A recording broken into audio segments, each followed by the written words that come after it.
Good day mga kanegosyo, ako nga pala si Jepoy, isang negosyante. Isa rin akong DJ at meron akong 10 taon na karanasan na pagkalugi sa pagninegosyo. Hindi ako vlogger, hindi ako influencer, isa po akong content creator. At ang topic natin ngayon tungkol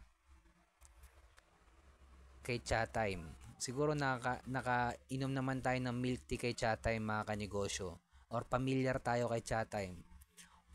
Focus in one mula simula mga kanegosyo at ipa-franchise ito at i-scale up ito sa level 2 business model at applyan ito ng franchising business model.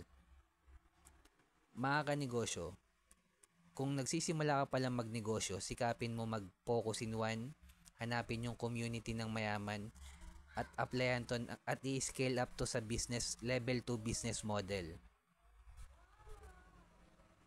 Kasi ito yung mga bagay na hindi ko alam nung nagsisimula pa lang ako magnegosyo. Way back 2015 mga kanegosyo, nung naitayo ko yung sari-sari store ko, hindi ko pa alam yung focus in one, hindi ko pa alam yung community ng mayaman, hindi ko pa alam na i-scale up sa level 2 business model yung negosyo natin. Wala pa akong idea dyan mga kanegosyo. At kung nagninegosyo ka naman na, malamang isa to sa dahilan kung bakit nalulugi yung negosyo mo. Kaya tapusin mo tong video na to mga kanegosyo. Imaginein mga kanegosyo, yung chat time naka-focus in one, tapos ikaw hindi.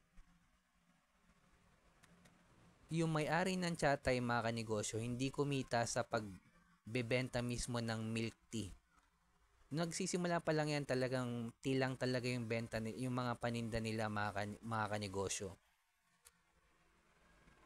Nalala ko, umorder pa ako dyan.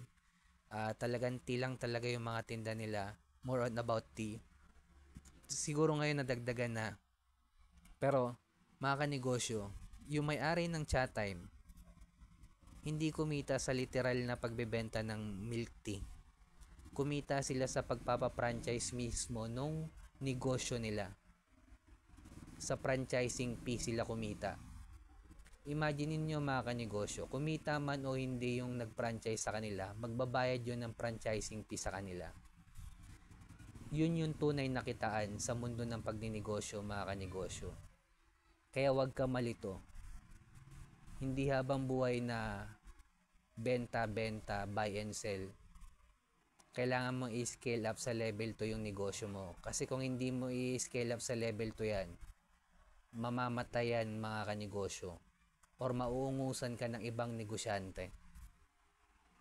Or hindi mo mapapamana yan sa magiging anak mo kung forever ka lang nasa level 1. Kaya mga kanegosyo, kung nagsisimula ka pala magnegosyo, lagi mong isipin yung focus in one. Ngayon mga kanegosyo, original content. Original content na ang labanan ngayon. Karamihan ng negosyong kumikita ngayon is gumagawa ng original content. Kung nahihiya ka mga kanegosyo, kapalanan natin yung mukha natin. Kinapalanan natin yung mukha natin sa pagninegosyo, kapalanan na rin natin yung mukha natin sa paggawa ng content. At makakatulong sa mga nagtatanong kung anong gamit kong light mga kanegosyo. Ito po siya. Makakatulong siya sa paggawa nyo ng content mga kanegosyo.